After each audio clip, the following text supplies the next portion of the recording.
Arkansas. Welcome to the Riding with Rodney podcast, a project of the Rodney Govens for Congress campaign featuring Rodney himself with co-hosts Steve Grappe and Kristal Kuykendall. That's me. If you like what you hear, please consider contributing your spare change or making a one-time donation to help Rodney get elected. Donate, grab a killer Riding with Rodney t-shirt, or simply learn more about the campaign at rodneyforcongress.org. That's spelled out Rodney, F-O-R, Congress.org. This podcast production is paid for by Committee to Elect Rodney Govens.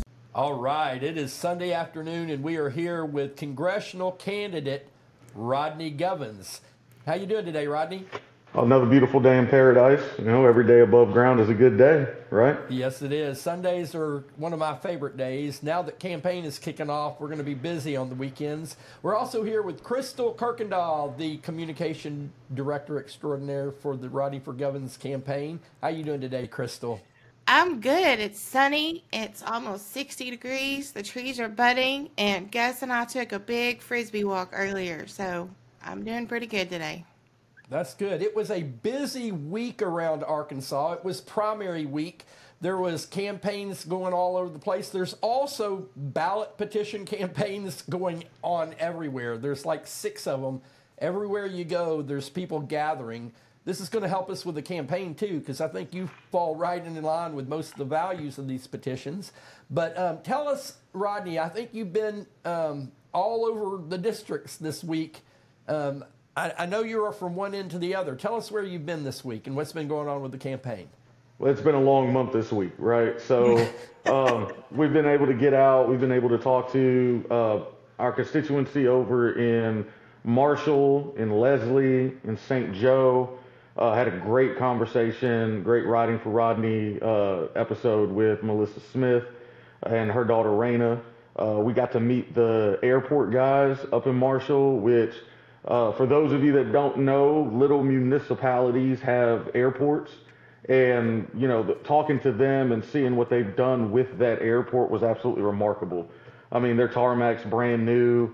They really put a lot of effort into rebuilding that airport, and so much so that the emergency management folks are talking about putting their helicopter there as actual like permanent base of operations. So they've done a lot of great things. It's been great going out there. We've been to Jonesboro. Of course, we got to get out the vote, right? We've got a couple of runoffs that are going on throughout the district right now, which is a little, you know, it's a little disheartening that we couldn't turn out the vote a little bit more, but there's nothing better than an election. Election lets you choose your leadership. So we're actually intrigued and interested and invested in getting more people out to vote. So you were in Searcy County this week. That's Marshall and Leslie over there. Yes. They don't get a whole lot of attention. And, you know, I've been talking to the Democratic Party over there, and they're excited. You're coming back at the end of the month, right? Absolutely. Absolutely. We plan on being in Salem soon. I believe we're going to be going to Salem here this month. We're also going to be coming back to Searcy County. We've got a couple of things scheduled in Craighead County, and of course we've got to go up to Greene County. Mr. and Miss Gibson made it a point to me last night that I better get my butt up to Greene County, and we had planned on doing it pretty soon, but we're going to go a little bit sooner now. Miss Judy's going to keep you in line. Yes, she is. Yes, she is. I want to elaborate on Searcy a little bit, and then I'm going to throw it over to Kristal because I know we've got some campaign swag that has come in today, and we're going to open it up on air. But Searcy County, I'm going to give one more big plug. March 26th, they're throwing a rally, and Stand Up Arkansas is going to be there. For Our Kids is going to be there with their ballot petitions. I think maybe we'll have a few of the other petitions there, but the big draw is going to be Rodney for Congress. And that's going to take place at the Leslie Community Center. We're at Rodney for Congress, and I wanted to show everybody. So last episode I was on, I wore this Riding for Rodney t-shirt, Riding with Rodney. And so Rodney has a motorcycle, and because it's been cold, he hasn't been on it on camera with us yet, but that's going to happen. We did a Riding with Rodney dash cam tour, and Melissa and Rhea showed us around Searcy County the other day. But I wanted a pin because I'm not trying to wear my t-shirt when I'm dressed up. I thought you meant a writing pen. No, look at that. So, can you see it? It says, elect a rep who hears us, gets us, and helps us. I want to talk about some of the stuff that you touched on in Searcy County, and what are some of the things that the questions and concerns that you heard from people there, Rodney? You know, the one thing that seems to be a common theme, especially throughout rural Arkansas, is infrastructure. Whether we're in, Helena, West Helena, we're talking about their water system, Elaine's water tower. Leslie has water issues, right? I think their maps go back to 1910, and there ain't many updates on their water maps on how everything kind of flows out. Marshall was kind of the same way, infrastructure, right? And that's, whether we're talking the utilities, right, or whether we're talking broadband access, whether we're talking, just resources in general, right? Like we're talking public school systems, right? That kind of the infrastructure and the systems that are in place, they got a lot of work that needs to be done, and nobody seems to want to do it. Yeah, Stone County lost their water Yeah. at the last, and that's in our district as well. We do have water infrastructure needs all over the state, and the governor and the government is just not doing anything about it. Well, I think they're using the bipartisan infrastructure law funds to then turn around and lend millions of dollars with interest to these small communities that don't have the money to pay back a huge loan, let alone interest on top of it. I personally am not a fan of the government making money off of small towns. And if the infrastructure laws are given to the state, I don't really like the fact that they can't just turn around and give it to the towns that need it for basic needs, for basic living things like clean water. It's mind-blowing, but that's the system we have. The money is finally starting to get distributed, but I think the West Helena estimate to really restore their water system for all residents of that town was like $90 million or something. They got a loan for $11 million recently. This is, and I don't know how to say this any stronger, right? Been working on my cussing, so not gonna do that, right? But it is an absolute travesty for the state to have the solution, and for the state to sit here and try to act like a bank. For the state to have the funds for residents that live in your state, and you would rather make interest on payments back on a loan rather than make sure that the people have clean, potable drinking water. That is a clown show. There's no better way to put that. That is an absolute clown show. And from a federal perspective, for my 4 congressional reps that are here, the incumbents, the reason why we're running against them is because they're sitting back, staying silent, and allowing this travesty to continue. One thing that we didn't cover that was this past week was Jonesboro. I know you were there on Monday. I was headed up there, but we got hung up because we got our ballot initiative approved for education ballot initiative. But you went up there, and I think there was some pretty good turnout. There were 2 different rallies. Can you tell us about Jonesboro on Monday? Absolutely. Going to the college and talking to the kids. And it's always hard talking to the younger generations. And I know when I was younger, the last thing I was concerned about was politics, right? I was concerned about who's got beer money, how much beer can we get, and whose house are we partying at, right? So I get it. But we had a lot of engaged young people that was really, really surprising to me.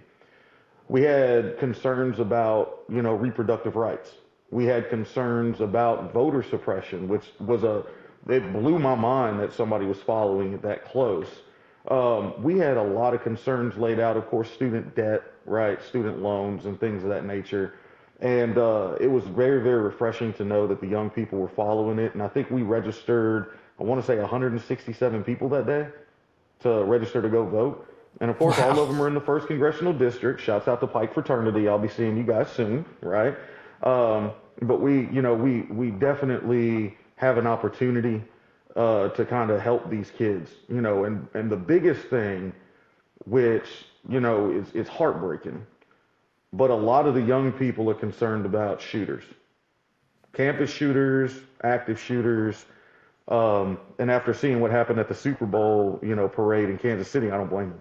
And if you guys haven't, if you're listening to this and you haven't heard episode 3 of this podcast, Rodney and Steve take a deep dive into discussion about guns and gun regulations and gun reform, and I would encourage you to go watch that. The platform is now completely spelled out on the website. So if anybody reading this is wondering where Rodney stands on something, we get questions all the time on comments on TikTok and social media messages, and one of the, there's a whole bunch of different topics. And so those things are all now on our website. You can go to rodneyforcongress.org/platform or just find it in the menu.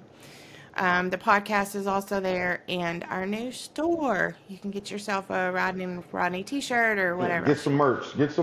With that, Kristal, let's just kind of lay out to everybody in the last couple of minutes of the podcast, where are all the different ways that they can connect with Rodney, and specifically, how can we get there, and maybe what's coming up on the calendar that people can be looking for? How can we volunteer? Let's just kind of go through some of that stuff. Absolutely. So on rodneyforcongress.org, there is a page where you can sign up to volunteer. There is a button at the top of the page if you want to donate. And listen, we know that a lot of people don't have money to donate right now. Like, times are hard. Gas is expensive. Utilities are higher than they've been in a long time. We get it. You can pledge your digital spare change, and it's like rounds up your purchases, and you can do that through our website. There's a donate button at the top. You can also find that link on Facebook. You can find us at facebook.com, at Instagram, TikTok, Twitter, and YouTube. And all of those have links to our website and so forth. And you can also subscribe to our emails and just keep up with upcoming events and find out when Rodney's coming to your area. So upcoming events, on the 20th, he will be in Stone County at the Stone County Library in Mountain View with Steve. And for our kids, there will be some ballot initiative petitions there. And you can find out more not only about Rodney and what he stands for, but also about those ballot initiatives, and hear from Steve Grappe. And then on the 26th, he will be back in Searcy County. The Searcy County Democrats are hosting an open meeting that's open to the public. All of the things that Rodney is speaking at are open to everybody. Even if you voted for Trump, we don't care about that. We care about the future, and we care about making Arkansas a better place and improving our communities and opportunities and infrastructure, regardless of what party you've historically identified with. So on the 26th, he'll be back in, on the 26th at Searcy County in Leslie, at the Leslie Community Center. And then on the 28th, we've got a really awesome fundraiser in Jonesboro. It's hosted by about 15 couples and individuals. It's going to be at the Parsonage I believe that's on Main Street. Starts at 5:30 p.m. and we'll have light appetizers and a cash bar. It's going to be a good time. And if you can't make it, or even if you can, we encourage you to donate what you can and support us as we begin to ramp up all of these visits and all this travel all across. There's 31 districts in 31 counties in the 1st district. And if you are wondering if you live in the district or which counties it includes, you can also find that at our website, rodneyforcongress.org/counties. Whew, let's catch our breath. I do have a couple of things I want to add, and thank you for that update. There's also a place on the website where you can volunteer. Mm-hmm. And right now, we're right in the midst of building our volunteer teams and leadership teams across the counties. We're looking for counties and deputy county leaders in each of the 31 counties. We've got a couple of those filled out. We have some campaign needs if you're interested in getting involved and volunteering with the campaign, either in social media. That's kind of, Kristal has a team working on the social media side, or in field leadership, or just, there's just a need for, personal people resources. And I know there's a place we can go. And another thing on fundraising, y'all, if y'all could even just give $5 a week or $10 a month. One of the ways that fundraising works is we try to go out to organizations and political action committees that'll give large donations. And the more small grassroots donations that a campaign can take in, y'all probably remember Bernie running, $5 is what he ran on. because he was able to say, hey, I have 3 million people that are giving $5 a piece. You know, if we can get out there and say, hey, we've got 20,000 people giving $5 a piece, we can go to some of the bigger political action committees that'll go, oh, they do have some grassroots support behind them. We'll write a bigger check, or we'll do a TV campaign for their campaign, or we'll sponsor a direct mail for the campaign. But it takes those small donations from each of you. And even if you broke up your $20 to $5 every week, that actually helps us even more. So please, just if you've got an extra $5 a week, you know, like Sally Struthers said, for the cost of a cup of Starbucks a week, you can support the campaign. I think a cup of Starbucks is more than $5 these days. It definitely is. Times have changed.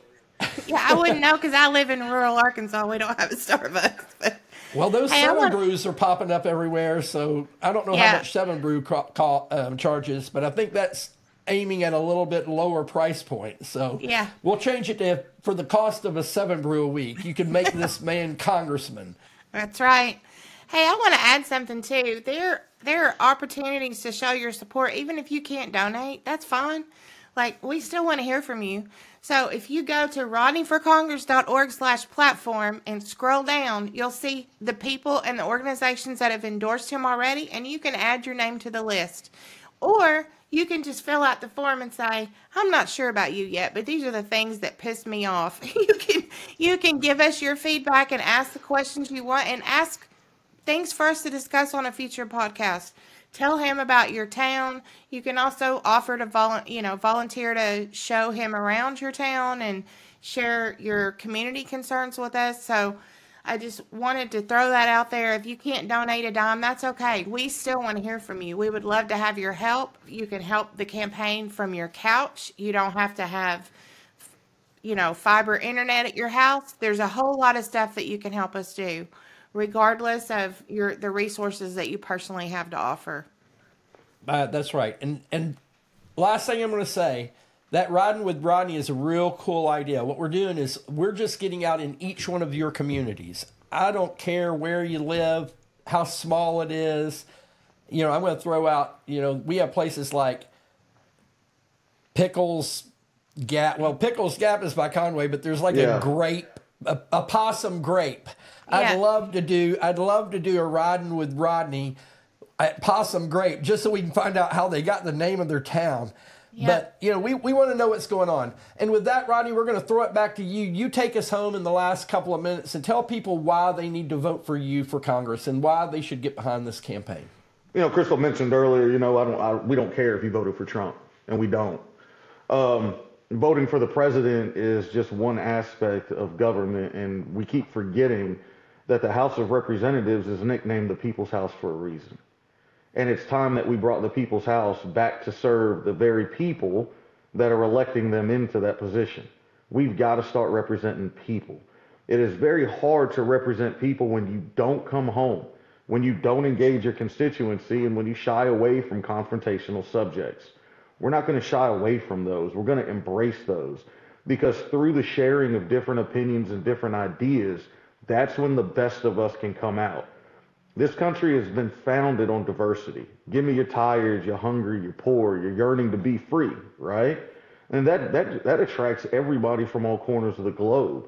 This is a melting pot, and that's why we have the best ideas, but only if we're listening, only if we're talking. And that's what we're trying to restore back to the People's House. Some sort of common sense, some semblance of sanity, where we're talking about the actual issues that are impacting people. Low teacher pay, public education, lack of investment in public education, right? We're talking about fixing a foster care system, and it all starts tying in together. Our law enforcement officers need better training. They need equipment that they don't have to pay for out of pocket, out of department budgets. We've got the money. We've got military members that are on SNAP benefits and welfare. We can't have that. These guys are our heroes. These guys go out, serve, and protect our country at the drop of a dime. You got to be able to pack and be ready to go within a few hours if need be. And the last thing you need to be worried about is how your kid's going to be able to eat with you gone. We have to do better as a society. We got to fix our VA system. We've got crisis in those categories. The crisis at the border apparently isn't that much of a crisis if they went ahead and turned down some fixable legislation that they had a couple of months ago, which was a bipartisan effort, and now everybody just wants to wait till the election. That's not how you handle things. Tired of playing politics. We need to start working for people. Yep. Yes, we do. Thank you, Rodney. Thank you, Kristal. I'll see y'all out on the trail. All right. Thank you. Thanks, everybody.